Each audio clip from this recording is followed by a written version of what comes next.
Please share your screen first, so Yes, yes, we can go with the I'm opening it. your PPT. May I give you the access to of your screen? Yes, yes, ma'am.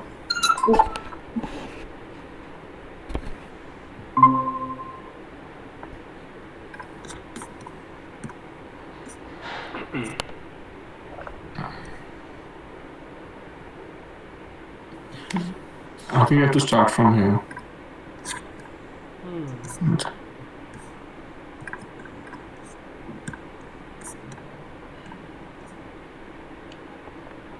Yes, sir. Yeah, for the coming in this topic like runtime in algorithm, we just need a simple idea of like a simple mathematics. As I said in the last time, like this needs some numerical approaches. Okay, sir. Like what is our topic is the topic of the slide is runtime in algorithms. So इस topic में question आते हैं ना sir? बिल्कुल आते हैं, बहुत अच्छे वाले क्वेश्चन बनते हैं इस पर.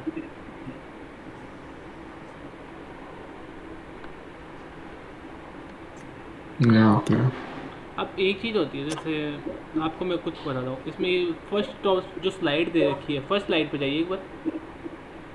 वाई कॉन्स्टेंट मैटर लेस, इसका सिंपली मीनिंग है मतलब जैसे आपके पास कोई इक्वेशन है, कोई भी इक्वेशन ले लीजिए. जैसे कोई आपको लाइन का इक्वेशन का पता है कुछ? लाइन का इक्वेशन नहीं लिखते हैं सर. मैथमेटिक्स में, y equal to m x plus c, कुछ ऐसा पढ़ा होगा. पढ़ा होगा सर जी, पर याद नहीं है sir.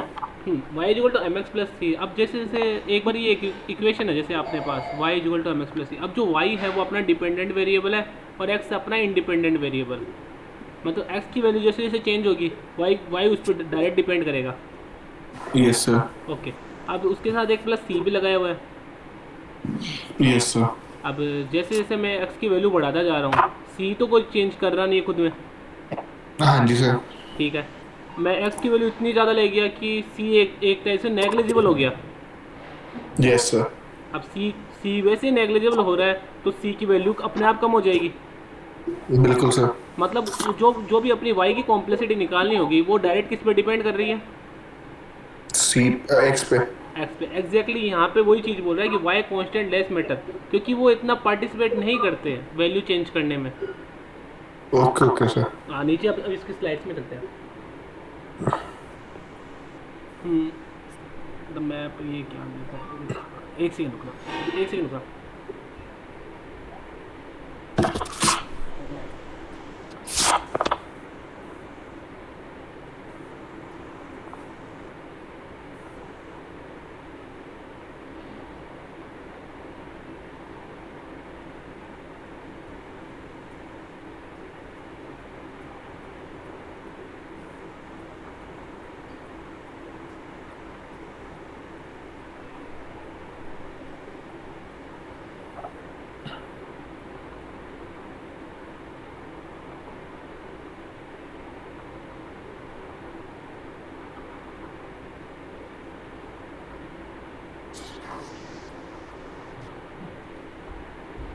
So coming to again the topic, run time of an algorithm. Run time का सिंपली मीनिंग ये है, जैसे अपने पिछली बार बात की थी कॉम्प्लेक्सिटी के बारे में. 3 टाइप की होती है.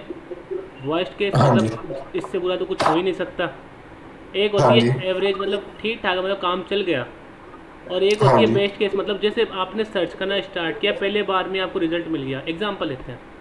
एग्जाम्पल हाँ जी मतलब सर. आपको लाइन में सर्च करना है. वापस लाइन वाला एग्जाम्पल बेस्ट है.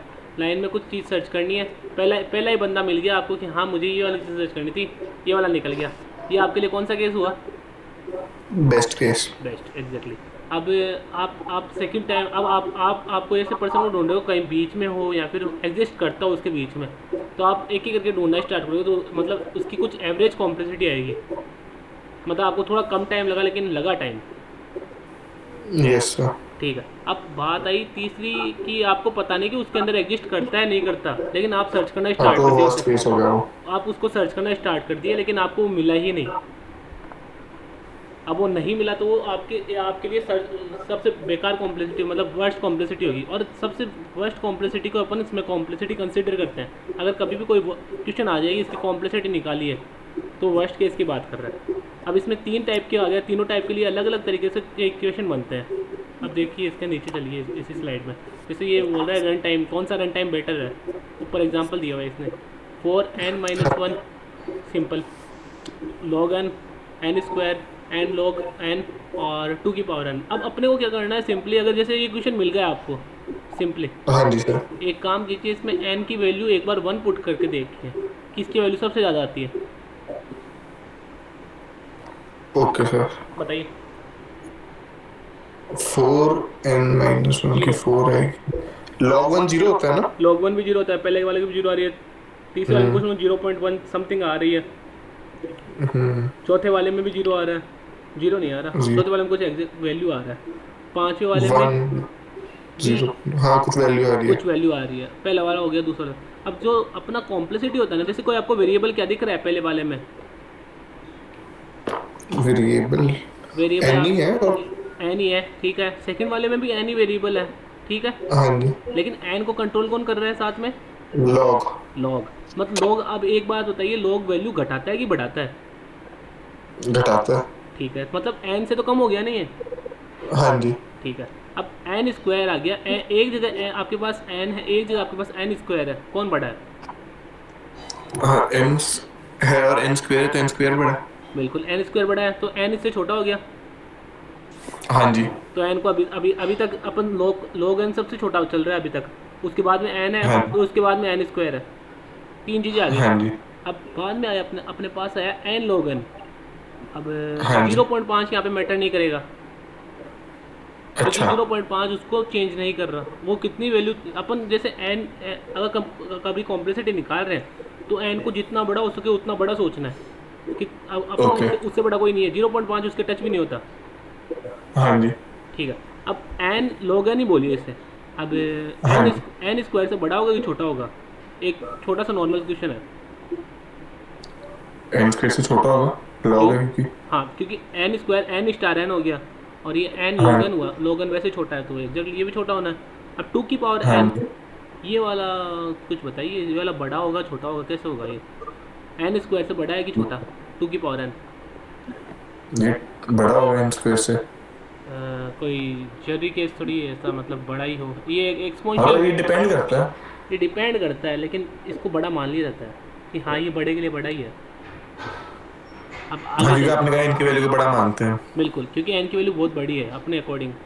तो इसमें सबसे कम कॉम्प्लेक्सिटी किसकी आई इन 5 एग्जाम्पल में। इसमें सबसे कम तो मतलब इनकी तो जीरो ही है दोनों जीरो की। नहीं होती, जीरो कॉम्प्लेक्सिटी नहीं हो सकती, मतलब एन के टर्म में ली जाएगी कॉम्प्लेक्सिटी हमेशा। लेकिन इनमें सबसे कम कौन सी है, सबसे कम फंक्शन जो अपनी वैल्यू को चेंज कर रहा है ज़्यादा वैल्यूज़ पे, वो कौन सा है। मतलब अभी जो मैंने बताया कि जैसे एन की वैल्यू मैंने बढ़ाता गया तो सबसे कम कौन सा बढ़ रहा है। सबसे कम कौन सा बढ़ रहा है, मतलब सबसे ज्यादा रन टाइम बेस्ट किसका है? बिल्कुल, तो इसका ही है इसका 0.01.2 है। नहीं, ये सबसे ज़्यादा है, क्योंकि 0.012 मैटर ही नहीं करता ना। हाँ जी मैटर क्या करता है, एन के साथ जो चीज़ है। अभी अपन ने कंपेयर हाँ तो किया, फिर इसको तो मैं से मतलब ये मैं वो तो समझ गया, पर इन तीनों में कैसे करेंगे हम? जैसे log n और log n है। लॉगन और लॉगन है, लेकिन एक सिंगल लॉगन है और एक है एन लॉगन। तो सिंगल लॉगन छोटा होगा कि एन लॉगन छोटा होगा।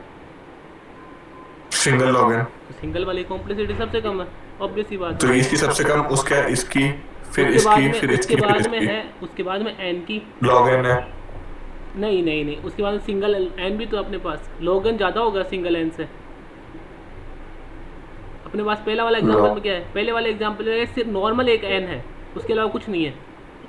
हम्म अब लॉगन में एक एन पहले से है और उसके साथ में लॉगन भी है, हम्म, मतलब वो उसको बढ़ाएगा ही बढ़ाएगा, कम नहीं करेगा। तो एन उससे कम हुआ नहीं कैसे हुआ। कैसे, सिंपल, कैसे? मैं बताता हूँ। जैसे आपने कोई भी एन की वैल्यू ली, हाईएस्ट वैल्यू, हम्म लोगन कुछ वैल्यू कैरी करेगा साथ में, हम्म एन कुछ वैल्यू कैरी करेगा, दोनों मल्टीप्लाई होंगे, कुछ बड़ी वैल्यू कैरी करेंगे। अब वहाँ पे पहले था सिर्फ एन था। नहीं, सबसे छोटा कौन सा है? आप पहले मुझे सबसे पहले छोटा बताओ, है सबसे लॉग एन छोटा है, क्योंकि उसके साथ ये उसके पास कुछ सेकंड वाला, क्योंकि उसके पास कुछ वैल्यू थी। ये वाला, हाँ हाँ, सेकंड वाला ना, सेकंड वाला उसके पास कुछ, 5 log n। हाँ उसके पास कुछ वैल्यू थी, उसका लॉगरिथम हुआ, वैल्यू कम हो गई, ठीक है ओके, चलिए काम। अब फर्स्ट वाले में क्या है, उसके पास वैल्यू है, कुछ नहीं किया अपन ने। हाँ समझ गया, ठीक है समझ गया, ठीक है, हो गया, कंफ्यूजन दूर हो गई। फिर ये हाँ इनको इनको एक एक एक मतलब ऑर्डर में जचा लेना कि हाँ ऑर्डर में ऐसे कौन सा सबसे छोटा है, कौन सा बड़ा है, और कैसे फैक्टर काम कर रहे हैं। अगर आपको ये आइडिया हो गया कैसे फैक्टर काम करे, तो आप देखते कॉम्प्लेक्सिटी बता दोगे। ये अभी इसने ग्राफ बना रखे, ग्राफ का भी कर सकते हो, और थोड़ी सी मैथमेटिक्स चाहिए इसके लिए। अभी इसने ऑर्डर बनाया भी है साथ में, देख लीजिए नीचे हम्म सबसे कम किसकी है। 4n-1। लेकिन ये किसके लिए, सिर्फ एन इजगल टू 10 के लिए ली इसने, एन इजगल टू 10 के लिए। लेकिन जैसे जैसे अब अभी कॉम्प्लेक्सिटी निकालनी है अपने को, तो कॉम्प्लेक्सिटी में जितनी हो उसके उतनी हाई वैल्यू माननी है। अभी देखना चेंज अच्छा, चेंज हो जाएगा हाँ अभी, जैसे n = 15 के लिए चेंज हो गया, अभी और आगे और n चेंज होगा। 30 के लिए चेंज हो गया। अब इसने भी ये बताया जितना हाई ले सकते हो उतना हाई लो, कॉम्प्लेक्सिटी वही है। ठीक है, अभी ये क्या बोल रहा है, अभी इक्वेशन कुछ है इसका कुछ। ये आ गया, बस ये है, उसके बाद आ गया, we would like to sort algorithm according to the runtime is algorithm A faster than algorithm B बिल्कुल, जो फास्ट होगा उसी को यूज करेंगे। asymptotic, ये कहते हैं asymptotic complexity। We would like to sorting the algorithm faster, large enough and constant seem to less matter।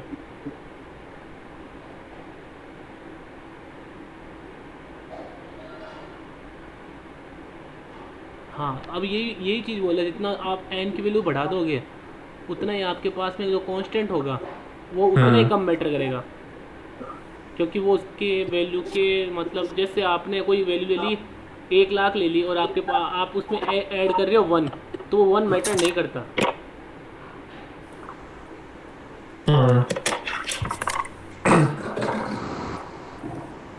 अब क्या ये क्या चीज़ है, we would like to sort algorithm according to run time a and b. अब यहाँ पे अब ये सॉल्यूशन दे रखा है, किस चीज़ का सॉल्यूशन दे रखा है इन्होंने। हाँ, अब कॉम्प्लेक्सिटी निकालने वाले टर्म आ गए, मेजर वाले, मतलब कॉम्प्लेक्सिटी मेजर कैसे की जाती है मेनली। अब मैथमेटिक्स में आते हैं थोड़ी बहुत। अब मान लीजिए आपके पास कोई दो फंक्शन दे रखे हैं, मतलब कोई भी फंक्शन हो सकते हैं, अपने को नहीं पता फंक्शन की क्या वैल्यू है, फंक्शन कैसे वेरी करें, फंक्शन का पता है ना आपको आइडिया थोड़ा बहुत मैथमेटिक्स हाँ जी, में। हाँ जी। ठीक है, तो फिर बाद में फंक्शन, दोनों फंक्शन एन से वेरी करते हैं। एन अपना नंबर ऑफ इटरेशन है। एक बार इसको बस इस वर्ड को याद रख लो, एक बार वहाँ मैं इसी वर्ड को वापस रिपीट करूँगा, number of iteration, number of, iterations.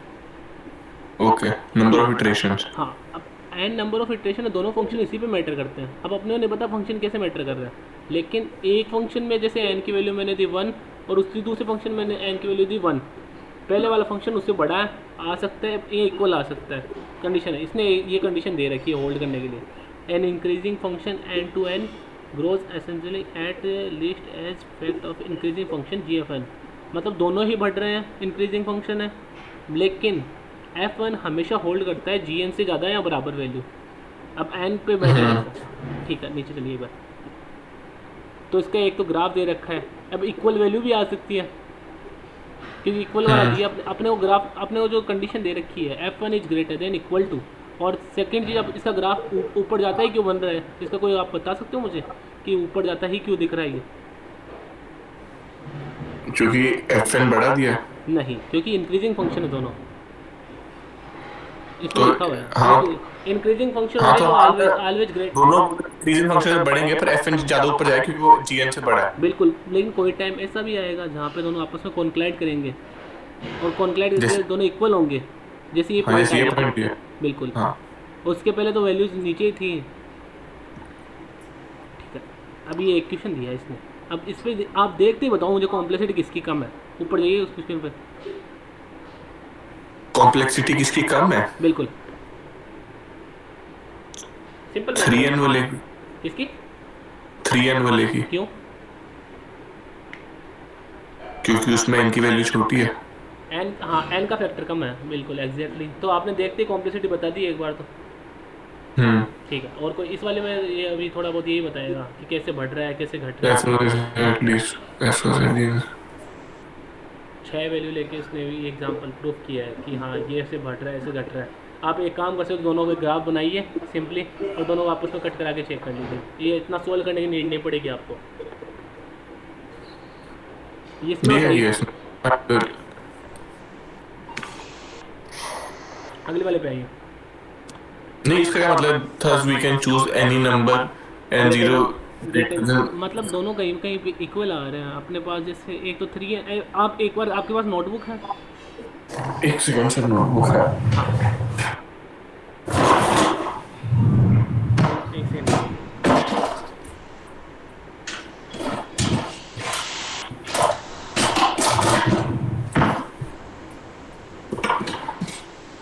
हाँ जी सर,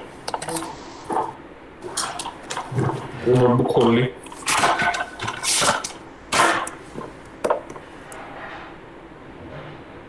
बड़ा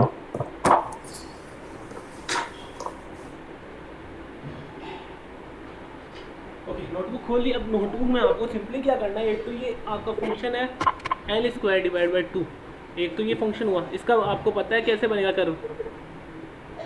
नहीं सर। हाँ, ये एल स्क्वायर बाई 2 एक वो है बाई डिग्री फंक्शन है। तो बाई डिग्री फंक्शन हमेशा पहला पैराबोला बनता है। जैसे मैं एक शो करता हूँ कैसा कुछ दिखेगा ये मेरे को स्क्रीन। इसमें वाइट बोर्ड आता है क्या? वाइट बोर्ड का मैं परमिशन मांगता हूँ।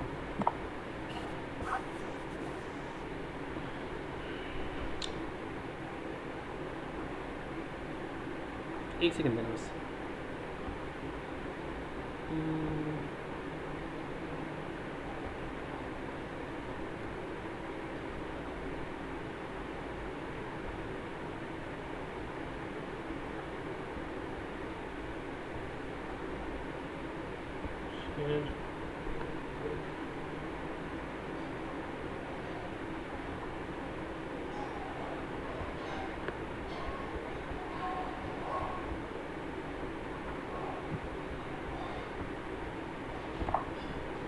मैंने वाइट बोर्ड शेयर किया, आप एक बार चेक कीजिए विजिबल है नहीं। नीचे विजिबल नहीं है।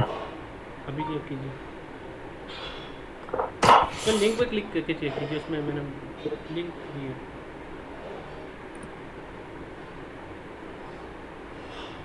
हाँ जी। ओके, विजिबल है। सो नाउ मैं बताता हूँ, जैसे ये ठीक है, ये अपना कुछ एक्सेस हो गए। अब जो एन स्क्वायर वाला मेथड होगा, एन स्क्वायर वाला मेथड हमेशा ऐसे कुछ चलेगा। ये पैराबोला को रिप्रेजेंट करता है, मतलब ऐसे कर्वेचर ऊपर चल जाता हो इस टाइप से। ओके।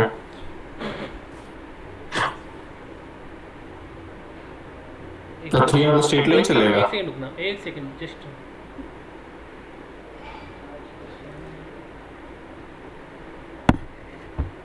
ओके, हाँ, तो एन स्क्वायर वाला कुछ ऐसे चलेगा, मतलब कर्वेचर ले लेगा अपने ऊपर। अब ये जाते जाते एक स्टेज आता है एकदम सीधा हो जाता है। अब लेकिन अपने उससे उससे कुछ नहीं करना। अब एन स्क्वायर जो सिंपल एन है वो एक लाइन को रिप्रेजेंट करता है। अब लाइन सीधी सीधी ऐसे चलती है जैसे जैसे, ठीक है। हाँ जी। अब यहाँ पे दोनों कट करके, हाँ जी। अब यहाँ पे दोनों की वैल्यूज इक्वल होंगी। हाँ जी। अब पहले वाले अब मान ली यहाँ पे कुछ वैल्यू अपने मान ली n0 वैल्यू है, हाँ जी। तो ये n0 निकालनी पड़ेगी अपने को। ओके। n0 निकालने के लिए दोनों फंक्शन को इक्वल कर दो, अच्छा। जैसे उसने कर रखा है। और n0 वैल्यू जैसी वैल्यू उसको मिली है, जैसे n इक्वल टू 6, तो यहाँ पे हाँ। अपने को मिल जाएगी n इक्वल टू 6। आपको सॉल्यूशन मिला हुआ है सामने से, तो आप ये देख सकते हो। लेकिन अभी अपने पास आगे क्या मैटर करता है, वो जो आपका डाउट है। अब आगे चेक कीजिए, जो एन ये वाली लाइन को, ये वाला तो लाइन को रिप्रेजेंट करता है, ये वाला पैराबोला को रिप्रेजेंट करता है। कौन सा बड़ा है इन दोनों में? कौन सा ज़्यादा ये value बड़ा है? ये वाला 3n। ये वाला बड़ा है, क्योंकि इसकी यहाँ पे ये एक यहाँ पे वैल्यू है, इसकी यहाँ पे ये वैल्यू है, और इसकी वैल्यू यहाँ पे ये है। तो जो वाई मैटर कर रहा है ना यहाँ पे, एक्स के साथ। यहाँ पे एक्स की वैल्यू कम है और यहाँ पे एक्स की वैल्यू ज़्यादा है वाई लाने के लिए।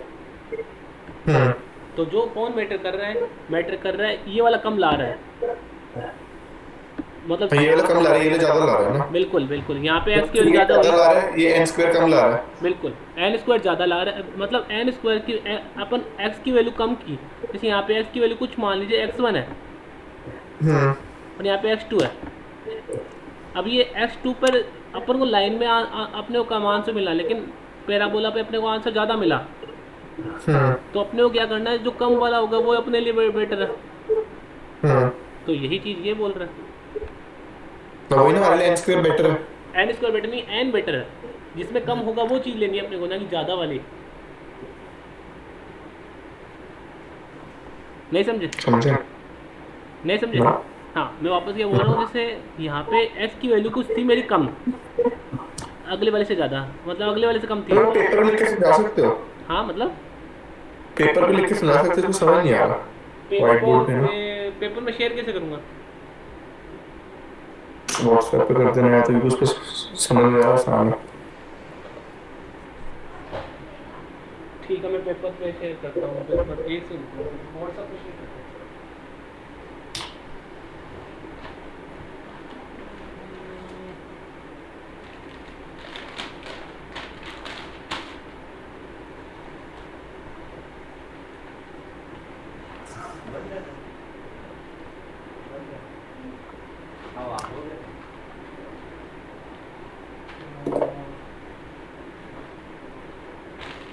सिंपल तरीके से बताता हूँ मैं बाद में।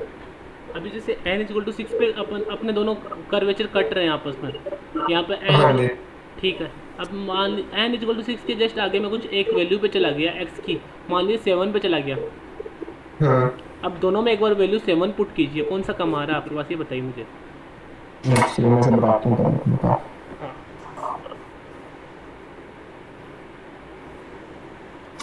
दोनों फंक्शन में वैल्यू पुट कीजिए, अब कौन सा वाले में कम आ रहा है वो बताइए एक बार।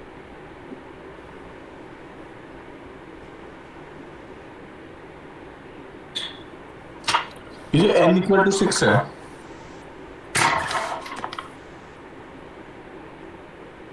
हाँ, n इक्वल टू 6 पे दोनों की वैल्यू इक्वल आ रही है, मतलब जो भी आ रही है। लेकिन n इक्वल टू 7 अपने पास जस्ट अगला पॉइंट है। अब n इक्वल टू 6 7 पे अपनी कौन सी वैल्यू कम आ रही है बताइए मुझे। दोनों फंक्शन में n इक्वल टू 7 पुट कीजिए और किस में कम वैल्यू मिल रही है आपको वो बताइए एक बार।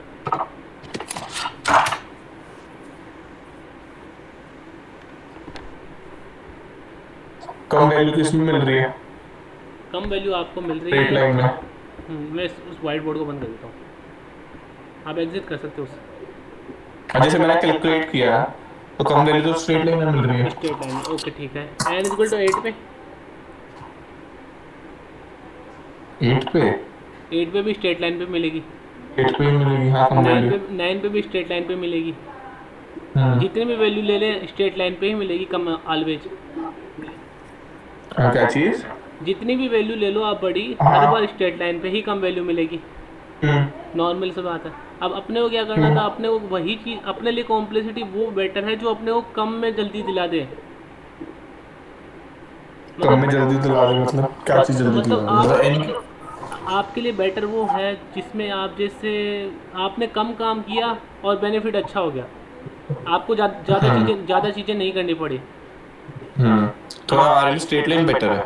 बिल्कुल, क्योंकि स्ट्रेट लाइन की कॉम्प्लेक्सिटी सिर्फ n है और उसकी कॉम्प्लेक्सिटी कितनी है, n स्क्वायर। तो n बेटर है कि n स्क्वायर बेटर है? कौन सा कम अपने को, मतलब अपने को उसमें कम करना पड़ रहा है, मतलब उसको क्या बोलेंगे, क्या वर्ड है? अगर हम ऐसे जो आप समझा रहे हो मेरे को उसके हिसाब से n बेटर है n स्क्वायर से। बिल्कुल, कॉम्प्लेक्सिटी के टर्म फिर में। तो हाँ, कॉम्प्लेक्सिटी के टर्म में बिल्कुल, फिर तो log n बेटर होगा n से। बिल्कुल एग्जैक्टली, log n बेटर होता है n से, क्योंकि log n की वैल्यू और कम होगी। ठीक है, समझ गए। समझ गया इसको? हाँ ठीक,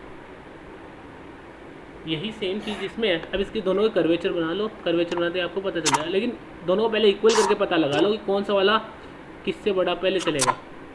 अब जैसे ये क्वेश्चन है अगला, हाँ इसमें 2n क्यूब, तो इसको मैं इक्वल कर दूं 1/2 × 2n के। बिल्कुल, पहले इक्वल कर दो, उसके बाद में वैल्यू चेंज होगी इस अकॉर्डिंग। पहले इक्वल कर दो यहाँ पे ये भी दिया हुआ है n is greater than equal to 6। क्योंकि 16 पे दोनों इक्वल हो रहे हैं। 16 पे दोनों इक्वल हो रहे हैं, ये देख लेना। 16 पे दोनों इक्वल हो रहे हैं, मतलब हाँ, ठीक है।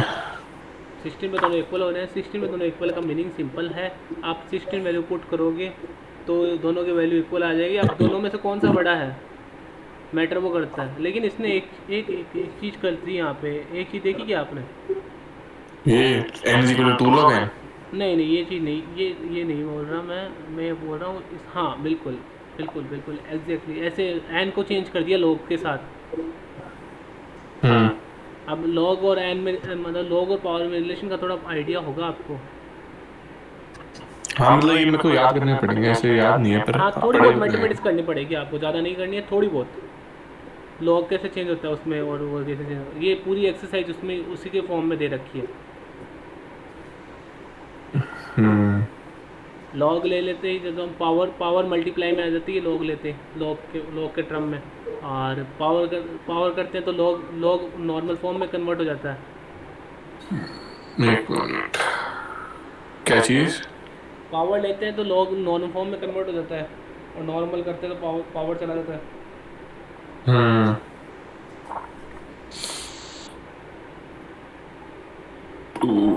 ओके,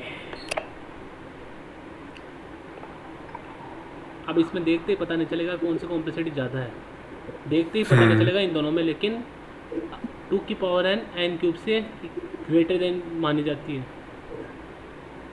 क्योंकि पावर ज़्यादा जल्दी बढ़ेगी ना कि पावर जहाँ पे पावर के ऊपर कांस्टेंट के ऊपर पावर है और पावर के ऊपर मतलब एक टर्म सुनना पहले, और उसके बाद में कोई डाउट है तो वो पूछना। अगर कोई कांस्टेंट है उसके ऊपर पावर आ रही है एक, तो अगर कांस्टेंट 0 या 1 नहीं है और एक आपके पास कोई फिक्स्ड पावर है, मतलब पावर 3 है, ये फिक्स हो गई, और आपका इनर वैल्यू चेंज हो रही है एन वाली, तो तो मतलब जिसमें पावर चेंज होगी वो बढ़ेगा जल्दी। बिल्कुल बिल्कुल ये तो हमारे लिए तो बट ये मतलब जो ऑलवेज बेटर ट्रू केस नहीं, है बट ये ऑलवेज जो ट्रू नहीं हमारे है। लिए है। ऑलवेज हाँ। ऑलवेज ट्रू कैसे नहीं, अगर आपकी जो पावर वाला इनर जिसकी पावर ले रहे हो आप हम्म। अगर वो 0 या 1 के बीच में वेरी करेगा तो उसकी जितनी पावर बढ़ेगी वो उतना कम होगा। एग्जाम्पल लेके देख लीजिए कोई सा भी। नहीं तो जैसे अब इस केस सिंपल केस था, हम्म, इसमें बेटर हमारे 2n क्यूब हुआ ना फिर। बिल्कुल। और अगर यहाँ पे टू की पावर एन दे रखी है, यहाँ पे आपको 0.5 की पावर एन दे रखी होती, तो क्या आपकी चीज? 0.5 की पावर एन, ये 2 की पावर एन दे रखी है, वहाँ पे 0.5 की पावर एन दे रखी होती तो तो दूसरे वाला आप बेटर होता। एग्जैक्टली एग्जैक्टली हम्म। आपको हमेशा वो चीज़ लेनी है कि एन को जितना हाई मान सकते हो उतना हाई है, एन से बड़ा कोई है ही नहीं, इतनी चीज़ माननी है। ये भी लाइन लिखते हैं, हाँ this holds for every n is greater than 16 thus we hold any number n। हाँ, क्योंकि दोनों को इक्वल पुट कर दिया अपने, और इक्वल पुट करते ही अपने पास 16 पे दोनों इक्वल आए थे, हम्म। तो 16 से ऊपर का कुछ भी ले लो वो बड़ा ही आएगा। तो यही चीज़ बोला, this holds for every n is greater than 16, कोई भी वैल्यू ले लो ये तो आएगा ही आएगा, ये चीज़ बोल रही है। अभी अच्छा। ये कोई प्रिंसिपल है शायद, race track. Race track principle नीचे बताया भी है मैथमेटिक्स के फॉर्म में। ये हम्म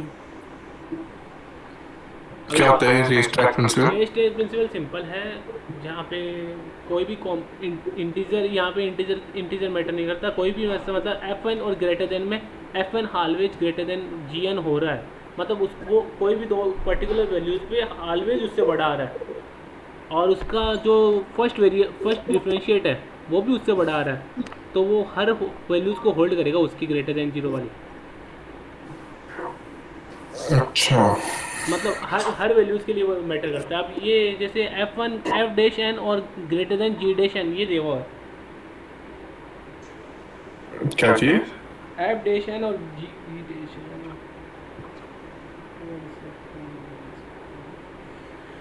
okay, F dash n greater than equal to G dash n, अब ये यहाँ पे डैश रिप्रेजेंट कर रहा है इसके डिफ्रेंशिएट को, डिफ्रेंशिएशन। अब ये इसका फर्स्ट डिफ्रेंशिएशन है। फर्स्ट डिफ्रेंशिएशन जिससे उसकी कर्वेचर या फिर उसको रिप्रेजेंट करता है, मतलब उसके बीच में वैल्यूज किस हिसाब से वेरी कर रही है। अब उसमें वेरिएशन भी ग्रेटर देन आ रहा है, उसकी वैल्यू भी ग्रेटर देन आ रही है, तो वो ऑलवेज होल्ड करेगा उससे ग्रेटर वैल्यू ही। यही चीज़ ये प्रिंसिपल बोलता है रेस ट्रैक। इसके बारे में आपको कुछ शेयर करूँगा, वो एक बार वो भी पढ़ लेना, उसके बाद ठीक है। बहुत अच्छा आइडिया देगा। ये पहले वाला एग्जांपल ही लिया इसने। इसमें सबसे कम किसकी आई थी? इसी की 85 लॉग इनके।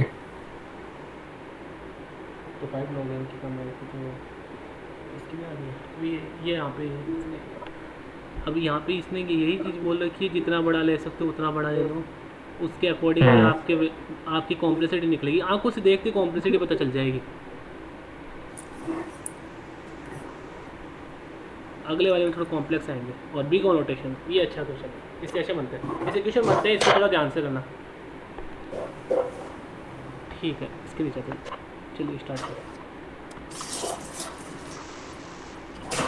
इससे क्वेश्चन आते हैं एग्जाम में, पक्का आएंगे।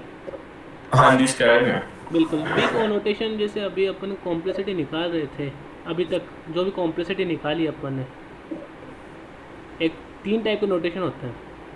Small o notation, big o notation, big o notation, small o notation और थीटा ओ नोटेशन और ओमेगा ओ नोटेशन। अलग अलग वैल्यू से अलग अलग तरीके से वर्क करती है मेथड्स पर। जैसे ये बिग ओ नोटेशन है, वो अपना वर्स्ट केस कॉम्प्लेक्सिटी को रिप्रेजेंट करता है, मतलब इससे ख़राब कुछ नहीं हो पाएगा। बिग नोटेशन वर्स्ट केस के लिए होता है। बिल्कुल एग्जैक्टली, मतलब बिग ओ यहाँ पे दिख रहा है आपके लिए, वो वर्स्ट केस कॉम्प्लेक्सिटी है, इससे ख़राब नहीं हो सकता। अब इसकी कोई एक टर्मोलॉजी बताइए इसने। There l positive in such as f is less than equal to c g n n is greater than 0, we growth at least past. वही बात है, अभी तक इनमें ज़्यादा डिफरेंस नहीं है। कॉम्प्लेक्सिटी में छोटा सा माइनर डिफरेंस है हर कॉम्प्लेक्सिटी में।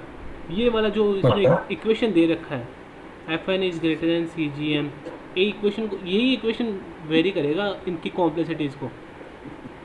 मतलब समझा नहीं मैं बात को। मतलब ये जो इक्वेशन दे रखा है ना इसने, f n is less than equal to c g n, हाँ ये वाला, यही चीज़ किसी की कॉम्प्लेक्सिटी को रिप्रेजेंट करता है। मतलब जी एन की आपको कॉम्प्लेक्सिटी निकालनी है। जी एन कोई फंक्शन है, मुझे नहीं पता क्या फंक्शन है, लेकिन कोई फंक्शन है, मान लीजिए उसकी, एक बार मान लीजिए a n square plus a n plus b है इसका कुछ, एक बार इसको मान लीजिए जी एन का वैल्यू होल्ड करता है a n square plus b n plus c, कुछ भी सी हो सकता है। ऐसे कोई बायोलॉजिकल इक्वेशन दे दिया अपने। अब यहाँ पे ये बोल रहा है कि एक एफ एन ऐसा भी एग्जिस्ट करता है इसके बीच में, कोई एक एफ, हाँ एग्जांपल के साथ ज़्यादा बेटर समझ में आएगा। सही है। अब यहाँ पे 2 फंक्शन दे रखे इसने वापस। अब एक चीज़ अपने को पिछली वाली जो चीज़ की थी अपन ने, दोनों को पहले इक्वल कर लो। इक्वल कौन से पॉइंट पे आ रहे वो चेक कीजिए,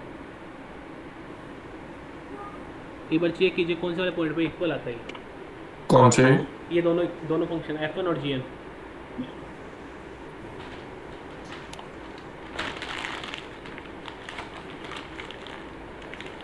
एफ एन और जी एन दोनों इक्वल कौन से वाले पॉइंट पे आते हैं? वैसे आपको ग्राफ में देख के पता चल सकता है। हाँ जी, स्टार्टिंग में आ रहे हैं। बिल्कुल 0 पे। अब 0 के बाद में एक वही चीज़ अपने पास, एक चीज़ है अपने पास n square by 2 minus 10n, और एक अपने पास है 2n स्क्वायर। अब वैसे तो 2 और 1/2 मैटर नहीं करता इतना, लेकिन अपने पास एक चीज़ मैटर कर रही है, उसके जो उसमें n स्क्वायर था पहले वाला, उसमें से ऑलवेज 10n घटता जा रहा है। ऑलवेज मतलब देखो, ये देखो n स्क्वायर माइनस 10n और 2n स्क्वायर दोनों को कंपेयर करें। मतलब एक बार कुछ भी n की वैल्यू के लिए, नॉर्मल वैल्यूज़ के लिए, कोई हाई वैल्यू नहीं ले रहे, लेकिन नॉर्मल वैल्यूज़ के लिए अपन उन दोनों को कंपेयर करना चाहते हैं, कौन सा बड़ा है कौन सा छोटा है। अगर हम इन दोनों कंपेयर करते हैं, बिल्कुल, जी एन और एन को, जी एन और एफ एन को।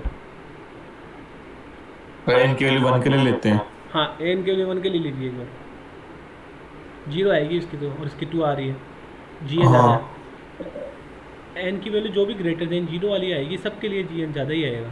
अभी अपन ने पीछे पढ़ा ही हम्म। था, ये सेम एग्जैक्टली वाली चीज़। इक्वल पुट हम्म। करो, इक्वल पुट करने के बाद में कौन सा बड़ा आ रहा है उसको ऑलवेज बड़ा ही मान के चलो।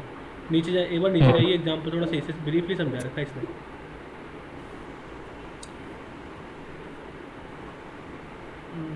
एक ये दूसरा एग्जाम्पल आई थिंक, एक बार इसके ऊपर एग्जाम्पल, ये शायद दूसरा एग्जाम्पल लिया है, एक और फंक्शन लिया होगा साथ में, नहीं। नहीं, ये यही है। ये 0.5 और 6 माइनस, ओके, एक सेकंड ना, ये 6 कहाँ से आ गया बीच में, अजीब है, अजीब है। यहाँ पे ये 6 और 0.5 एन स्क्वायर माइनस 10 एन ये कहाँ से आ गया? फिर आप बताओगे। इसमें कहीं पे दिखाया नहीं इसने थर्ड फंक्शन को, कि ये थर्ड फंक्शन नहीं। कहाँ से। इसने एक पर्पल कलर की लाइन भी ले रखी है, दिख रहा हो तो आपको, हम्म। उसके साथ में उसने वैल्यू दे रखी है 6 0.5 N square minus 10 N. Hmm. ये भी यहाँ पे बताया नहीं इसने, ये कहाँ से ली है, कहीं पे तो दिख रही है बिग आपको? नोटेशन वाला होगा ना ये? हाँ, ये बिग नोटेशन वाला आ गया ना? बिग ओ नोटेशन वाला आया, लेकिन बिग ओ नोटेशन की रिगार्डिंग बता रहा हूँ कि इसने ये चीज़ बताई नहीं है। ये बिग ओ नोटेशन तो एक नोटेशन को रिप्रेजेंट करता है। ये क्या, इसका मतलब क्या है? अब रुकिए, रुकिए ऊपर जाइए। अब यहाँ पे जी एन था अपने पास, जी एन की वैल्यू 2n² है अपने पास। हम्म।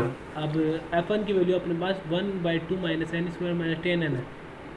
ठीक है, हम्म। अब जी ऑफ एफ एन निकाल के देख लीजिए एक बार, जी ऑफ एफ एन क्या आता है, या फिर एफ ऑफ जी एन, जी लेकिन ऑफ। ये नहीं आ सकता कि 6 स्टार 0.5 एन स्क्वायर माइनस 10, ये कहीं और से लिया हुआ वर्ड है।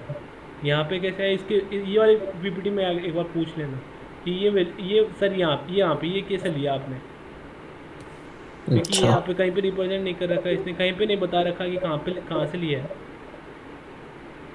अगर, ओके ओके सर। हाँ, इस कौन सा नंबर का हो गया, थर्ड नंबर का।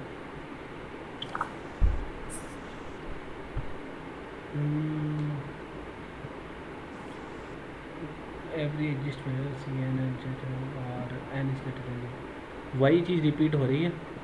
जी एन एफ एन, कोई भी फंक्शन की कॉम्प्लेक्सिटी निकालने, उसके कोई भी रिप्रेजेंट करने के लिए उसका बस एक केस चाहिए अपने को, उसके जी एन से छोटा होना चाहिए और एफ से बड़ा होना चाहिए। एक ऐसा फंक्शन एग्जिस्ट करता है उसके अंदर। हाँ जी सर। बस इतना ही बोल रहा है कि एक ऐसा फंक्शन एग्जिस्ट करता है उन दोनों के बीच में, जो उससे बड़ा होना चाहिए और इससे छोटा होना चाहिए। अब ये, ओ अच्छा अच्छा अच्छा, पीछे वाले क्वेश्चन में वापस जाइए एक बार।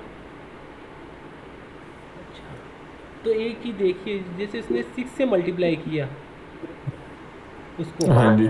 तो 6 से मल्टीप्लाई करने के बाद में उसका जो f1 का वैल्यूज़ था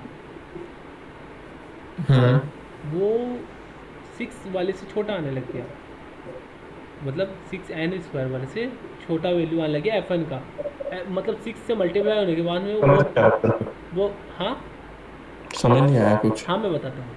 जैसे ये एक टर्म बोल रहा है नीचे, अभी उस इक्वेशन में जाके वापस पढ़ेंगे तो एक टर्म बोल रखा है, जस्ट नीचे उसने एक टर्म लिखा हुआ है, 0 से बड़ा होना चाहिए एफ एन, और कोई भी सी जी एन से छोटा होना चाहिए। CGN कहाँ से है ये?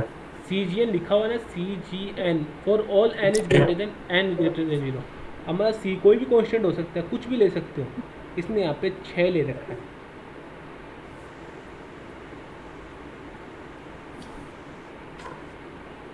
इसने यहाँ पे 6 ले लिया, सिक्स सी को, और वो ऑलवेज ग्रेटर देन बता दिया कि हाँ इससे ऑलवेज ग्रेटर देन आ रहा है, तो इसकी वैल्यूज़ इस हिसाब से वेरी कर रही है। मतलब इसके ये वाला कंडीशन फुलफिल हो गया इसकी 6 पे आते ही, कि ये ग्रेटर देन आ रहा है, लेस देन आ रहा है, एक एक करके आप वैल्यू पुट करके देख सकते हो सब में। जो इस वाले केस में बड़ा आना स्टार्ट हो गया, वो आपके लिए परफेक्ट केस है।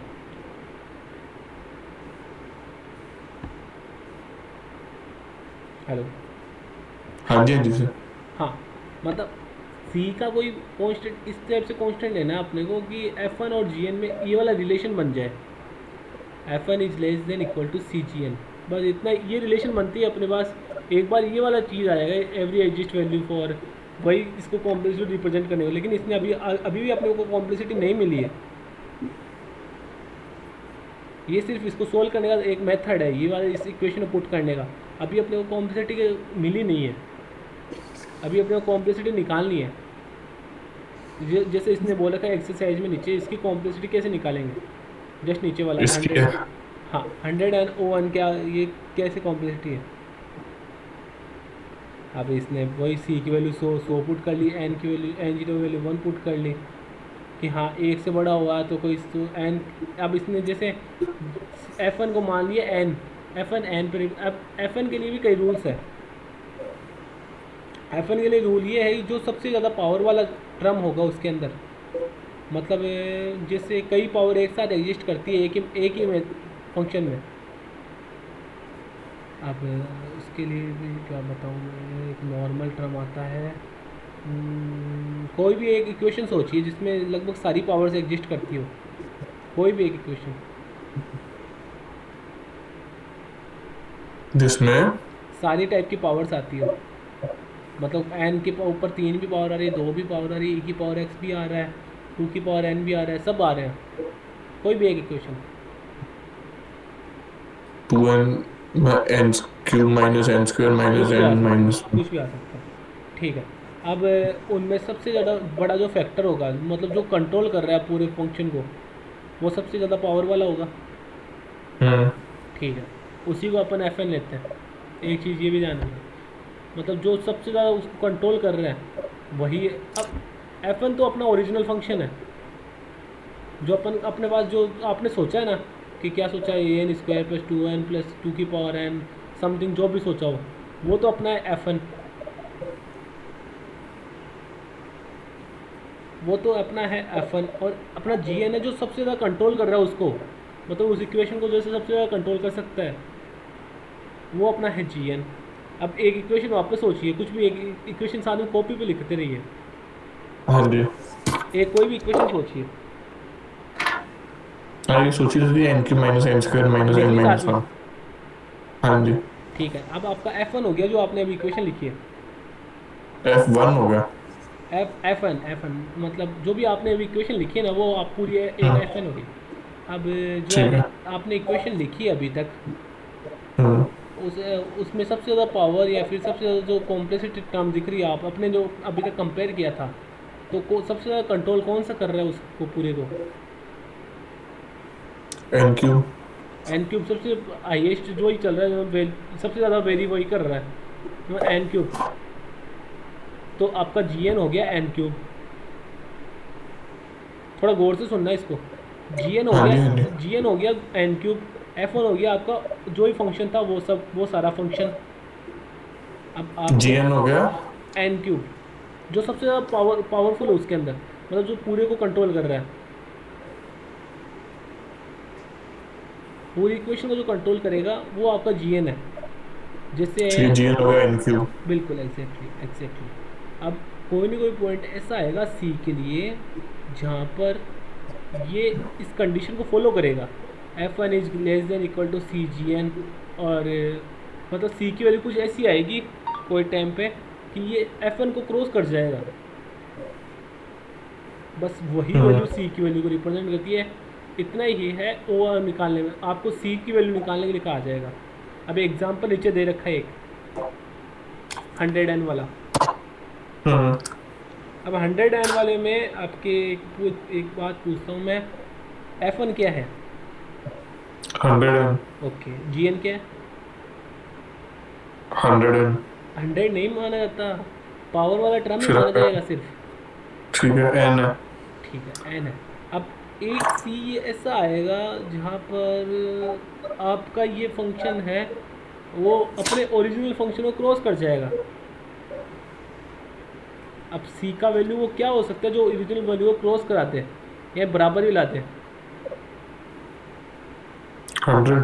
एग्जैक्टली, इसमें आगे लिख रखा है सी का वैल्यू 100, और एन, कैसे? और एन इक्वल टू 1 लेते ही ये आ जाएगा। अब अगला अगला एग्जांपल, अगले में भी सेम चीज़ है, कॉम्प्लेक्स। अब इसमें एक चीज़ ये मैटर करती है कि जैसे आपको ये दे रखा है, कोई भी साथ में कांस्टेंट दे रखा है, अपन ने चेक किया कांस्टेंट मैटर ही नहीं कर रहा, अपनी कॉम्प्लेक्सिटी सिर्फ एन आई है, ना कि उसके साथ कुछ 100 आया, कुछ 200 आया, कोई मैटर नहीं किया, सिर्फ एन मतलब कॉम्प्लेक्सिटी। मतलब वही चीज़ मैंने अभी अभी जस्ट रिपीट की, जैसे जी एन जो लिखाएगा वही अपना कॉम्प्लेक्सिटी है। हम्म अब एन एन इसके ओ के साथ क्या है, सिर्फ इस एग्जांपल में 100 एन वाले में 100 कहीं पे दिख रहा है आपको साथ ओके? हम्म नहीं दिख रहा ना। तो बस वही चीज़ है कि साथ में वाले कांस्टेंट मैटर नहीं करते, कुछ भी हो वो नहीं मैटर करेंगे, कितना ही वैल्यू को चेंज करें, ओ एन के अंदर वही टर्म आएगा जो सबसे ज़्यादा उसको कंट्रोल करेगा।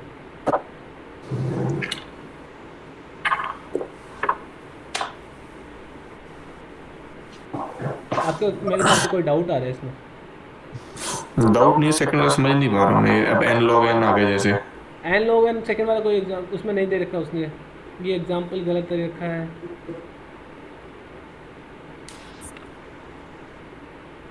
नो लिख रखा है इसने, एग्जाम्पल ही गलत है, क्योंकि अपने पास कोई ऐसा फैक्टर ही नहीं है जो उसके अंदर लोगन वाली चीज़ लाए। अच्छा, मैं लॉग वाला हो ही नहीं सकता। बिल्कुल, अपने पास हाईएस्ट फैक्टर जो आएगा वही जो उसको पावर प्रूफ कर रहा है, मतलब जो उसको सबसे ज़्यादा कंट्रोल कर रहा है, बस वही हाईएस्ट है। अभी प्रूफ के क्वेश्चन है इसमें कभी आता नहीं है वैसे, लेकिन इसको इनको देख लेना, ये कभी नहीं आएंगे। ठीक है सर।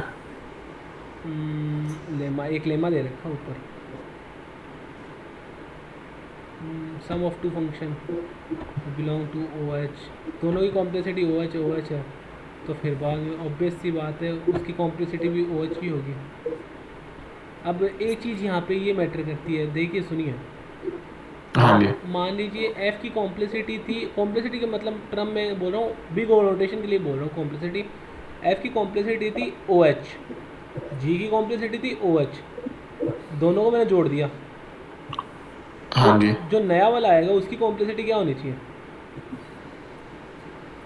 ओ एच। O H. अब क्यों होनी चाहिए, इसका कोई रीज़न आपके पास? क्योंकि मेरे ख्याल से ऐड होने से कॉम्प्लेक्सिटी में पावर में तो कोई डिफरेंस नहीं आएगा। एग्जैक्टली जो सबसे ज़्यादा हाईएस्ट पावर थी दोनों फंक्शन की, वो उसकी कॉम्प्लेक्सिटी थी और उससे ऐड करने लगे पावर में तो फर्क आया नहीं। बिल्कुल बिल्कुल यही चीज़ है, इसने ये ये लेमा सारा में यही दे रहा। यही बता रखा पूरा। अब ये देखिए एक और लेमा दे दिया इसने, इंटीजर के डिपेंड। अब जितनी पावर, अभी इसमें भी वही चीज़ है, सबसे ज़्यादा जो पावर वाला होगा वही पूरे को कंट्रोल करेगा। हम्म इसने एग्जैक्टली वही प्रूफ करने ट्राई किया, देन ओ एन की पावर एन के। अब एक एक करके प्रूफ करेगा एन की वैल्यू पुट करके।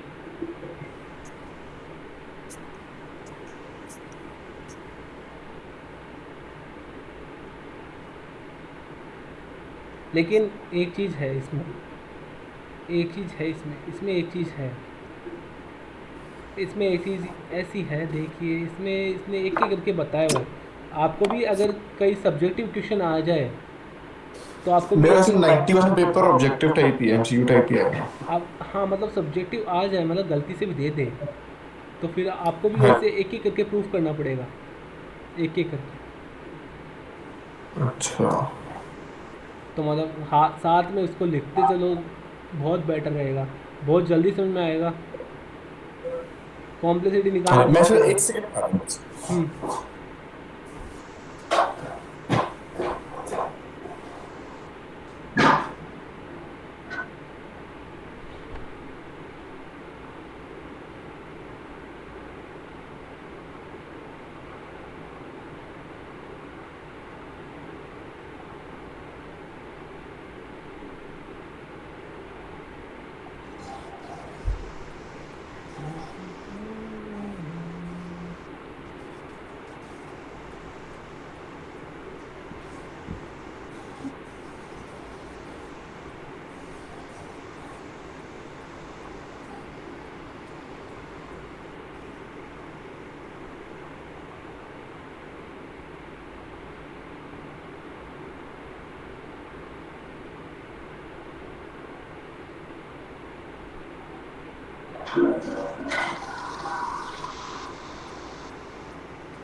हाँ जी sir.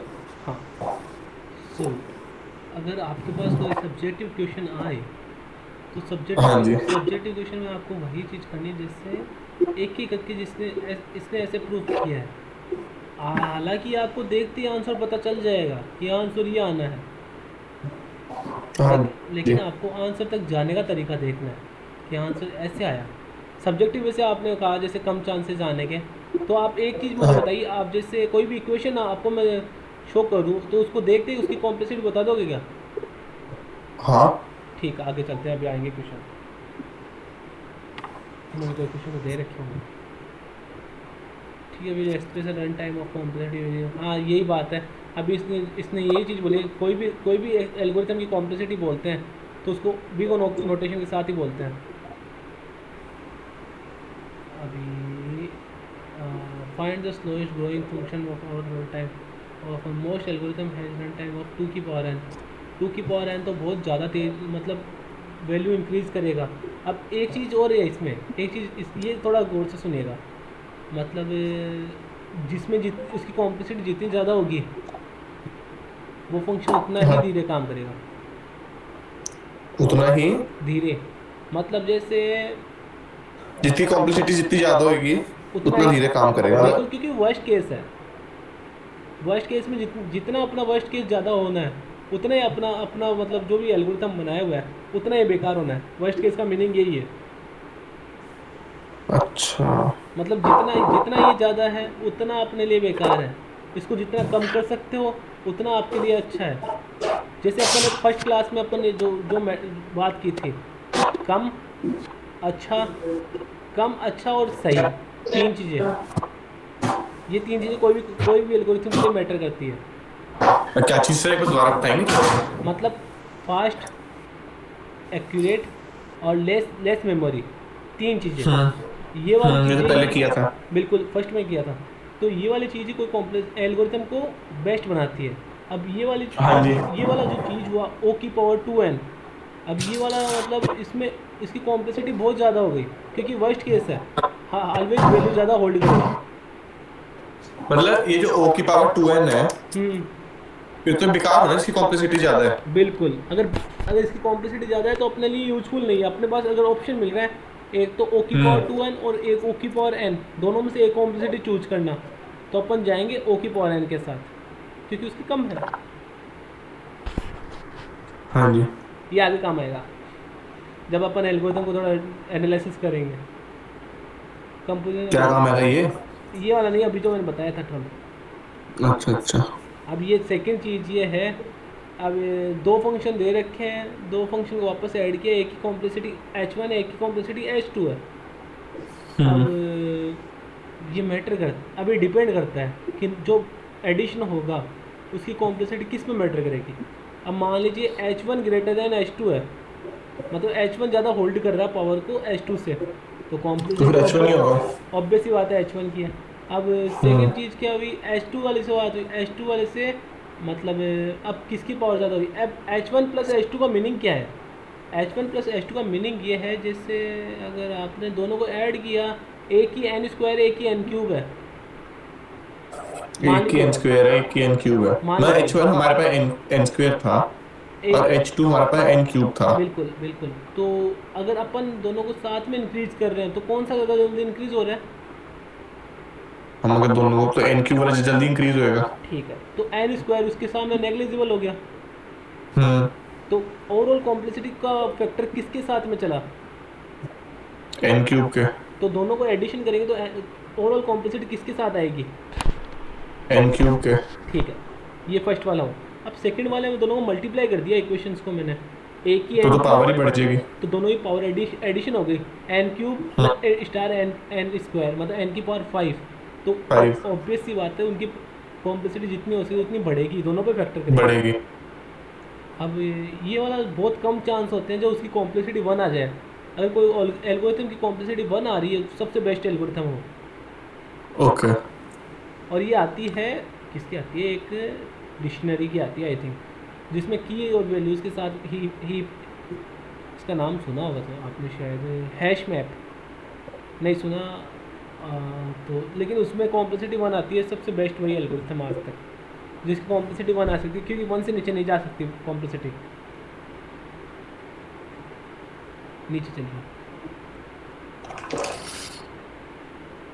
Individual operation and log and arithmetic operation rough hierarchy बनाने में होता है। अब हायरार्की वाली वही बात होगी, एक दूसरे में जाते जाओ, कौन सा किससे बड़ा आ रहा है, कौन सा किससे छोटा आ रहा है।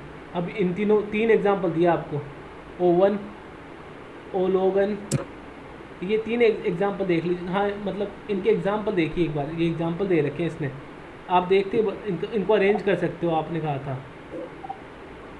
तो मतलब किसकी कॉम्प्लेक्सिटी सबसे ज़्यादा है, किसकी कॉम्प्लेक्सिटी सबसे कम है, वो बता सकते हो सबसे आप। ज्यादा तो वन की, किसकी सबसे कम है? वन की कम है सबसे।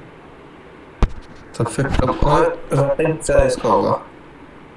मतलब मतलब बेस्ट तो ये है ना, बिल्कुल बेस्ट है, लेकिन सबसे कम कॉम्प्लेक्सिटी है इसकी, ऐसे बोलना। सबसे ज्यादा कॉम्प्लेक्सिटी निकालना है हमने। हाँ, जो सबसे बेकार है, मतलब ऐसे बोल सकते हो। फिर बेकार है वो, लॉग इनटू लॉग एन होगा। ये लॉग इंटू लॉग एन नहीं है, ये लॉग एन किया, पहले उसका भी लॉग ले लिया, हाँ पहले तो एम वो तो वन, बहुत ही छोटा होगा, तो सबसे लेकिन वन वो से भी बड़ा ठीक है, है, एक मिनट में लेकिन वन बताता से हूँ बड़ा आपको, है। एक सेकंड। हाँ एक सेकंड बस। हाँ, इनको रीअरेंज करिए एक बार, हम्म, और इनका सारे हैं। इनका रीअरेंजमेंट याद रखना। अच्छा, इसने वैसे इसके लिए याद रीअरेंजमेंट दे रखना ही चाहिए। रखा है, इसने साथ साथ में दे रखा है, एक एक करके चलेंगे तो उसी अकॉर्डिंग बढ़ रहे हैं वैल्यूज़। मतलब मतलब एक एक, जैसे O1 से O log n तक गए, जैसे टू की पावर एन है, सबसे आई, सबसे हाई है, बिल्कुल। फिर फिर एन n की की पावर पावर सी है, कांस्टेंट, थोड़ी कम, तो ये भी हाई है। बिल्कुल। फिर क्वाड्रेटिक आ गया, n की पावर c में फिर ले सकते हो उसको, हाँ एन की एन स्क्वेयर है, तो मतलब ये इससे छोटा है, पर ओ की पावर एन से तो ज्यादा ही है। बिल्कुल। फिर लॉग एन वाला आ गया, अब उस फिर log log n, square n है, तो ये लॉग एन से ज्यादा है। बिल्कुल, क्यों दो उसकी पावर ले रहे हैं, मल्टीप्लाई हो रही है। हम्म, फिर लॉग लॉग लॉग एन है तो बहुत ही छोटा है, फिर ओ वन तो बहुत ही छोटा है। मतलब अगर हम रन टाइम की बात करें तो ऊपर से लेके नीचे है।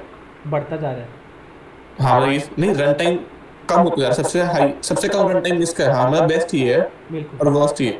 बिल्कुल बिल्कुल, समझ गए, ठीक, समझ गए, समझ गए। तो जैसे मेरे पेपर में मैं पेपर में नोट्स ले जा ऐसे सकता आएंगे, हूँ। पेपर में ऐसे ही क्वेश्चन आएंगे, किसका रन टाइम कम है, किसका रन टाइम ज़्यादा है, कॉम्प्लेक्सिटी किसकी क्या है, आपको देखते ही आंसर पता चलेगा। हाँ तो जैसे, अभी कोई एग्जांपल ले सकते हो आपके पेपर के अंदर से। अच्छा एक सेकंड का टाइम दो, मैं खोलता हूँ क्वेश्चन।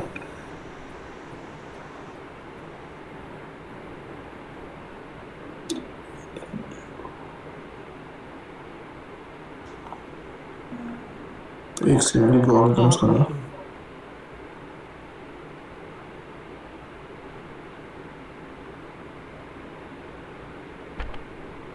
हम्म,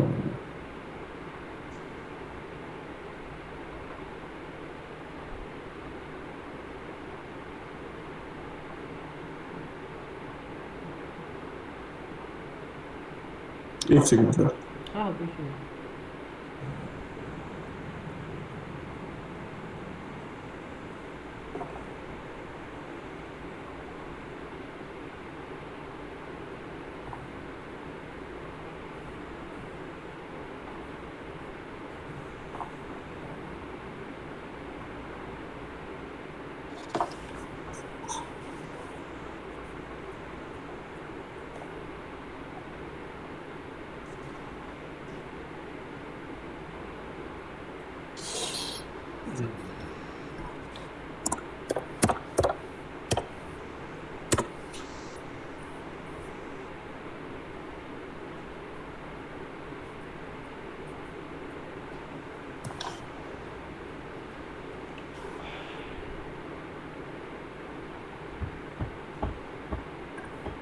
जैसे ये है सर।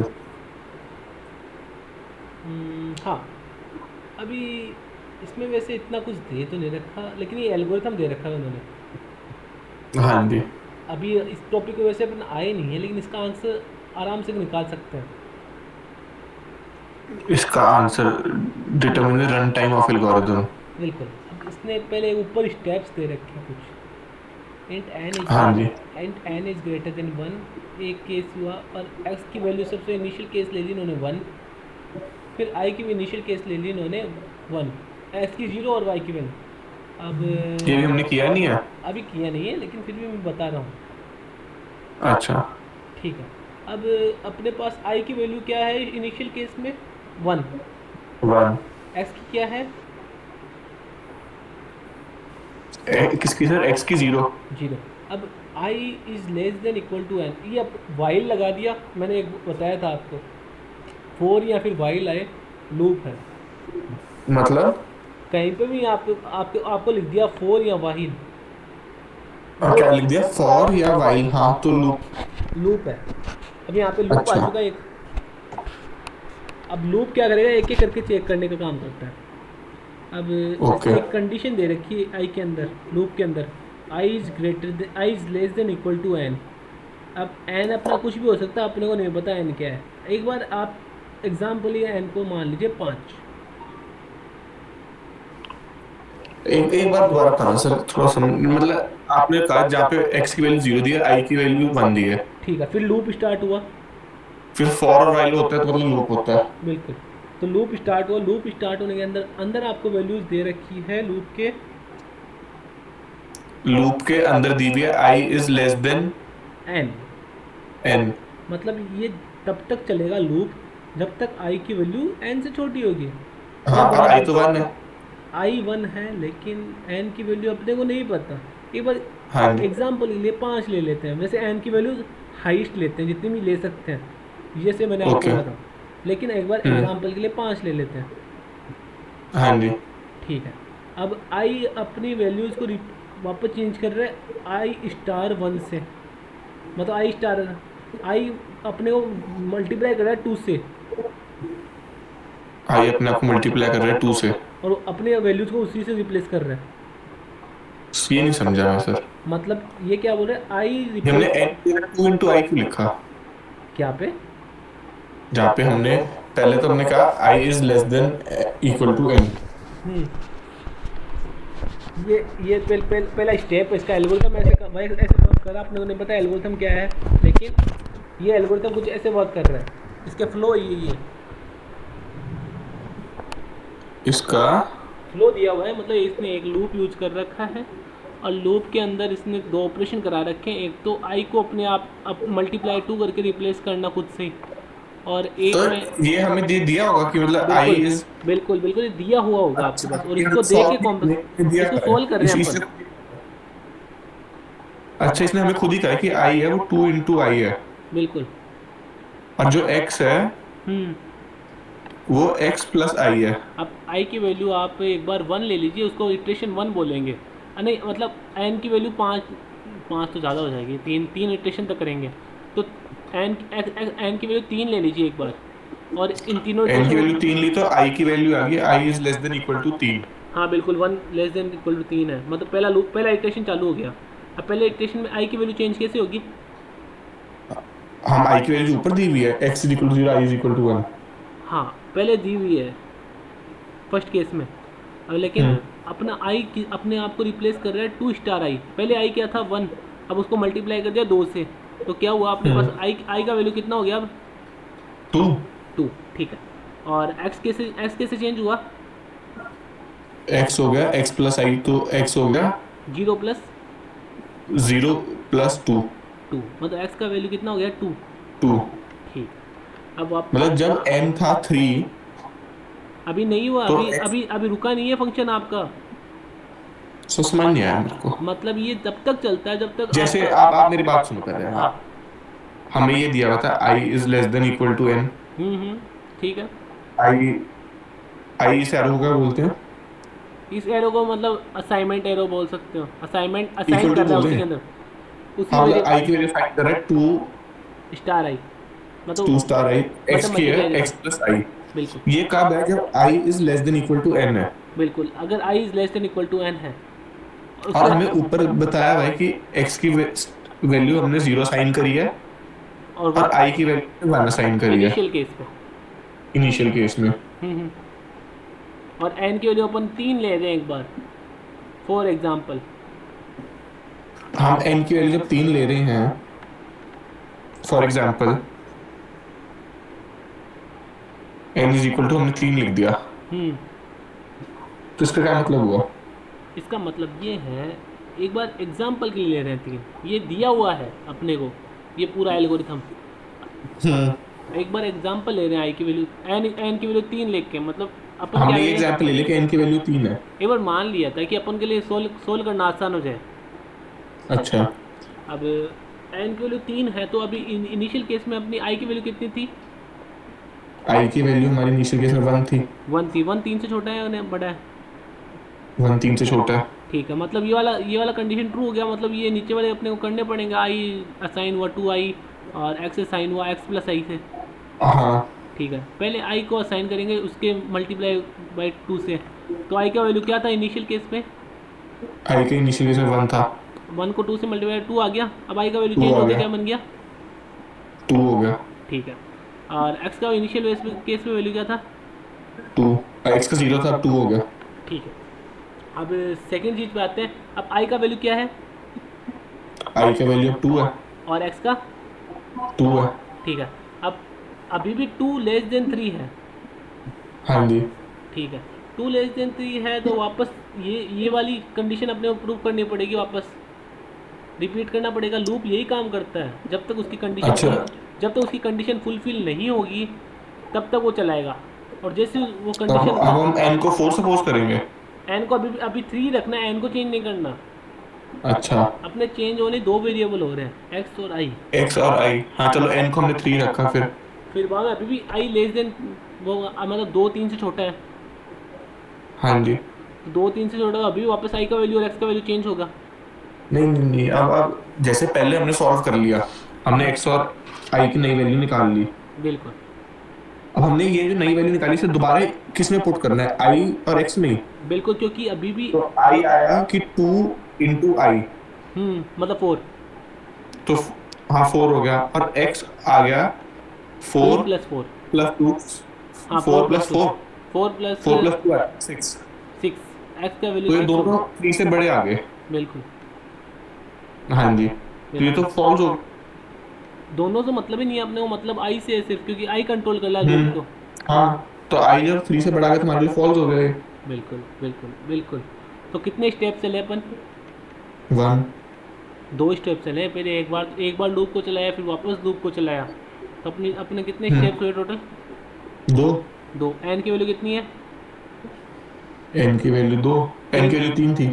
3 पे अपन 2 स्टेप पे चले, अब एक एक करके स्टेप बढ़ाते जाएंगे और चेक करते जाएंगे ये कितने स्टेप चलने अपने को चलना पड़ रहा है, मतलब कितने इटरेशन फुलफिल हो रहे हैं, कितनी बार लूप वापस कवर कर रहा है खुद को, लूप कितनी बार वापस कर रहे हैं मतलब?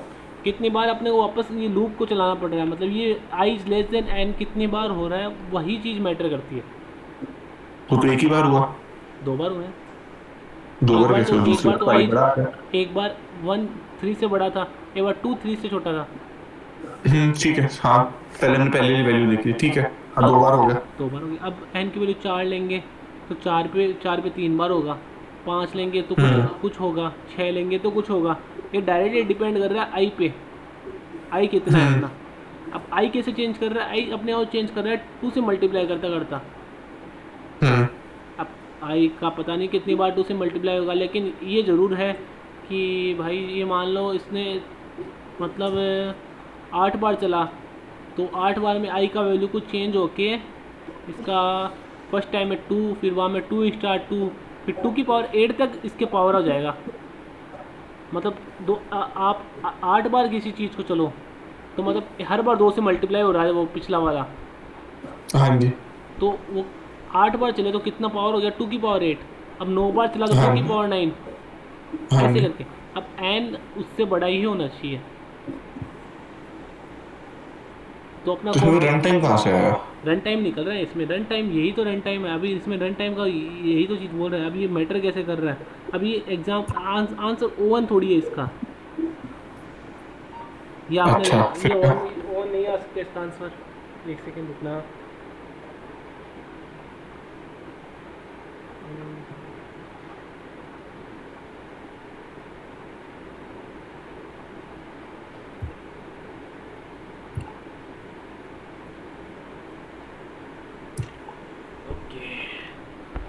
हाँ, तो एक बार मैं इसका ब्रीफ आइडिया दिया हूँ सिर्फ, बाकी अपन इसको आगे समझेंगे एकदम ब्रीफली हाँ जी।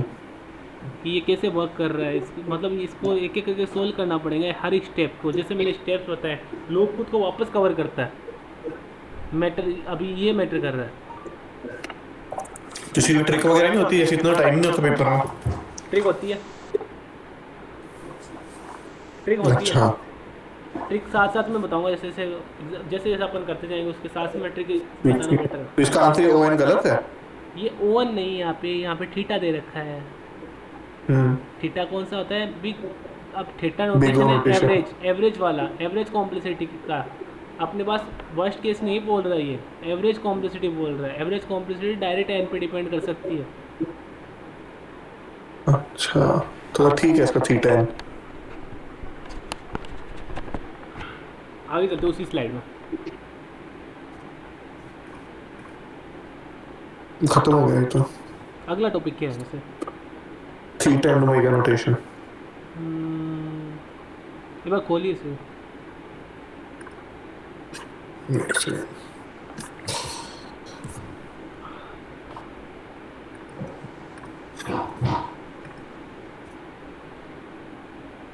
अब ये बॉन्ड्स आ गए, अपर बॉन्ड, लोअर बॉन्ड, ये वाली चीज़ें पूरी मैथमेटिक्स है। अच्छा, फिर ये कल करा देना। एक चीज़ करना उसके पहले, एक हाँ चीज़ जी। थोड़ा सा एक बेसिक मैथमेटिक्स मतलब फंक्शन कैसे वर्क करते हैं, बस उसका देख लेना। बाकी ये पूरा हाँ, मैं अपन, फेसबुक को पढ़ के रख लूंगा पहले। हाँ मैं भेज दूंगा ये चीज़, पढ़ के रख लेना। मैं क्या बोल रहा हूँ, इस पर वैसे बेसिक आइडिया आ जाएगा आपको कि ये आपस में कंपेयर क्यों कर रहे हैं, कैसे कंपेयर कर रहे हैं।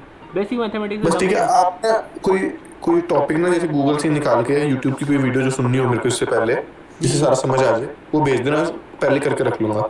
बिल्कुल बिल्कुल बिल्कुल।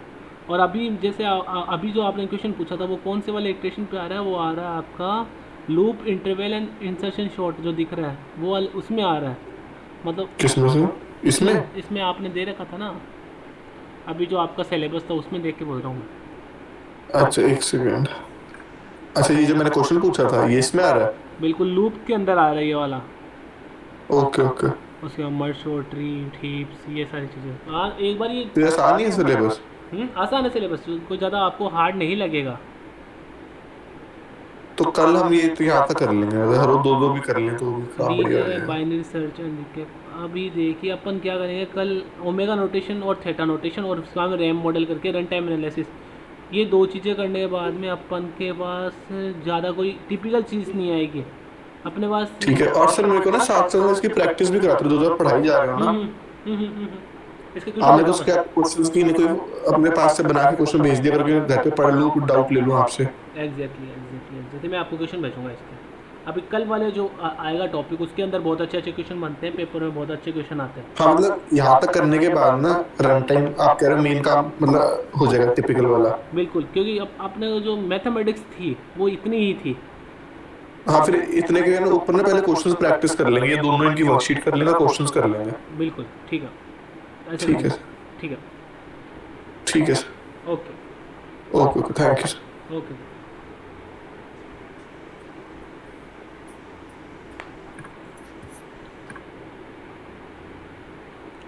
Hello ma'am. Yeah. Yes, sir. It's done now, so I can leave. Is there? Yeah. Yeah. Okay. Fine. No problem at all. Is there another session? I have to decide No, for tomorrow. there is no other session today. That would be tomorrow, I think. Yeah. Yeah. Not for today. Yeah. For tomorrow, right? Yeah. Tomorrow on the same time, 10:30. Okay. Fine. No problem at all. Thank you so much, sir. Okay, ma'am. Thank Good you. night.